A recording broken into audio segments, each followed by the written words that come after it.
Hello and welcome to Travel Beans. I'm Emma, behind the camera is Alex, and today we are in a very hot and sunny New Mexico. After a 7-hour drive through the desert, attempting to outrun a storm, we safely arrived at our friend's place in Albuquerque, New Mexico. Luckily, with our friend Ria acting as tour guide, we ventured out the next day to see some of what New Mexico has to offer. I don't know if you guys can see, but there's full-on snow outside. We're in a snowstorm in the desert. Maybe I'm being really naive, but I didn't even realise it snowed in the desert.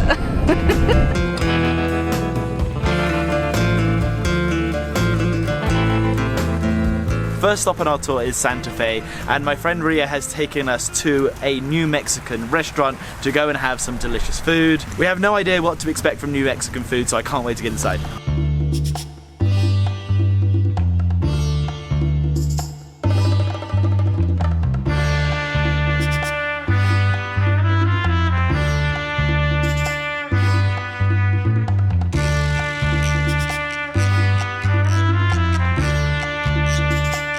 Alright, so this is like the go-to soup in New Mexico. It's called green chili stew. It's made with our signature New Mexican green chilies. And it's just packed with potatoes, pork, green chili. Is it spicy? It's very spicy. It usually comes served with like this tortilla, which is like a flour tortilla. It's super delicious. It's like, what would you do? You dip it in you take soup? like, you can make like a little spoon with it, like dip it. Super delicious and Slows that down. so good. You can't try it, but Alex can try this. And I can have a sniff. yeah, but I'm gonna have a sniff, guys. Ready? it's so delicious. Oh, that kind of reminds me of like chicken soup smell. Yeah, so that's like I know that's really weird. I had a sniff instead of mine, but it smells like chicken soup. yeah, definitely. And in New Mexico, like maybe in England, you guys have like chicken soup when you're sick. In New Mexico, we have green that chili stew. Exactly. That actually sounds really good because like the chili would like flush it, you know, your sinuses out and stuff. It has more vitamin C than an orange. What? Yeah, green chili. Green chili. You're feeling drunk. You've had half a margarita, mate. I've had half a I can't even speak. I've had half a margarita and I've just been told that the elevation is how high? 7,000 feet? 7,000. It's like So that's the excuse I could allow? meters or something. Yeah. So that's the thing. I don't know how high I have been in the past, but I'm feeling very drunk. How do you make a spoon out of it? Like that? Yeah, like a Kind of make tortilla it chip or long. something. Like, so check it. If you kind of like fold it, cone it. So it's like a mini little like burrito wrap. Yeah, yeah, It's like a cone. Well, and I can try and catch a little bit of everything. Yeah. So, get out some in. How was it? Spicy, delicious, weird, everything I want. So this is carne adobada, which is pork slow cooked in like a chili sauce, I think. It sounds delicious. I'm sure it is. I'm not going to try it, but Alex will. We've also, so it's a combo. We choose 3 different mains. So we've got that. We also have a cheese enchilada, and we have a chili relleno, a chili relleno, which is like a deep fried chili covered in sauce or something, right? With cheese stuffed in the middle. Fried stuff with cheese. The chili here is like a pretty big deal from what I've heard, and like everything on the menu came with green or red chili, and I guess it's just like a chili sauce that they make with these chilies that are grown a certain time of year, and they harvest them and they make sauces out of them, and it's supposed to be super delicious, and they put them on like the different things, and you can order either red or green for your meal, or you can order Christmas, which is red and green, which is what we've gone for. So our enchiladas have come with the green, and the deep fried chili thing has come with the red. So we're going to get a taste of both, which will be nice. Okay, so I'm going with the green chili covered enchilada. I think there's the face they don't love. This is the chili rellenos. Okay, I feel drunk already, guys. I've had half a margarita and I feel drunk, so I apologize.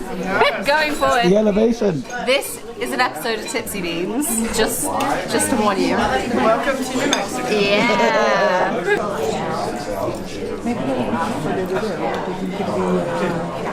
That is what I like to call the tits. It's amazing. That is If you look at the really dictionary next to the tits. I can't tell what's more spicy, the red or the green, but they do have quite different flavours. They're really, really good. I think going with the Christmas style was definitely the way to go to get a bit of both flavours. I didn't know what the etiquette was, but apparently you can steal tortillas from other dishes, rip them up, and then dig into your own dish. It's gotta be good. You know it's gotta be good. Oh man. Oh yeah. Oh yeah. Oh, so many flavours. Rio was just telling us that this is called a sopapilla, and you can get this savoury or sweet. You can get it like filled with beans and stuff, so you can have it like as a main, or you can have it as a dessert where you put honey on it, and it's basically like a puff of fried bread. Never stop. Never stop.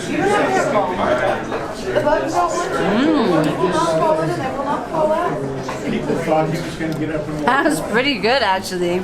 It's cinnamon, isn't it? It's like That's so good.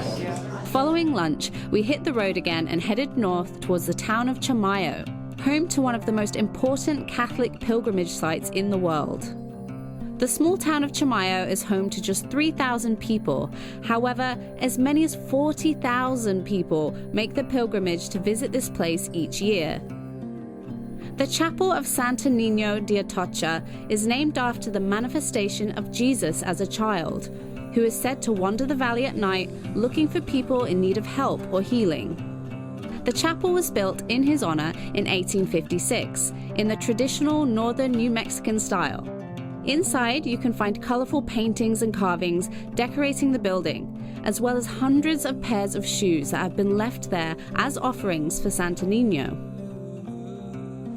This is actually really nice because it's so different from all the churches in Europe. It's got a completely different vibe. Artistically, it's incredibly different. I actually really like it. Yeah, it's much more colourful and like fun. Another important site in Chimayo is the Sanctuary of Chimayo. Legend tells us that in 1810, a local friar saw a light coming from the mountainside. He found that at the source of the light was a crucifix buried in the dirt. He then took the crucifix to a nearby town 3 separate times, but each time it went missing again, only to reappear at the original spot by the mountainside. And since this time, healings have been attributed to the dirt where the crucifix was buried, and even to this day, people come here to be healed by the dirt. After leaving Chimayo, we headed further north to the town of Taos, and more specifically, the Rio Grande Gorge. We've just pulled over to one of the biggest what the hell moments in all my travels. I love seeing all the famous, the big, awesome things. I've heard of Antelope Canyon, Horseshoe Bend. I've heard of Death Valley, of course. But this, we're just driving along here. The fact that it's snowing in the desert just obviously adds a lot to it. But to see this canyon in the ground, the camera would never do justice to how big this is. This is godly feeling. This is crazy. We've been seeing the change in scenery as we go and the different elevations with snow, and then there's no snow. But here, the canyon, you honestly have to come here to see this.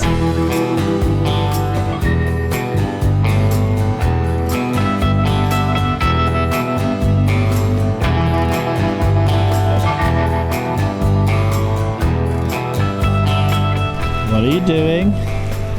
No. No! Ria has taken us to Taos Gorge, and specifically we were going to stop in Taos City, but we raced through there because we really wanted to see the gorge. And we can't sunset. see anything in the town because of the weather. Exactly, like everything is like this. It's super misty and snowy, so it's kind of hard to go anywhere and do very much in this weather, but this bridge looks freaking awesome. And I thought I was gorged out after Horseshoe Bend, but with the snow.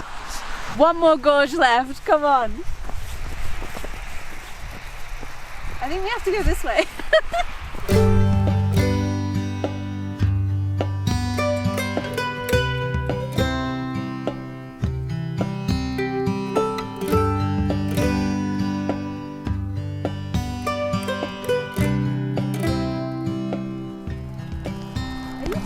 Just in case I fall over. Of course. Something I really love about the snow, and I forget about it until it snows again the next year, but it's so silent and peaceful. It's like the snow absorbs all the sound. Maybe that's a scientific thing, I don't know. But whenever it's snowing, everything just seems so calm and peaceful. You can just hear the distant traffic in the background. It's great. Holy crap. Look down there. What the fuck? I don't even know if the camera can get that, but that's a bloody big gorge.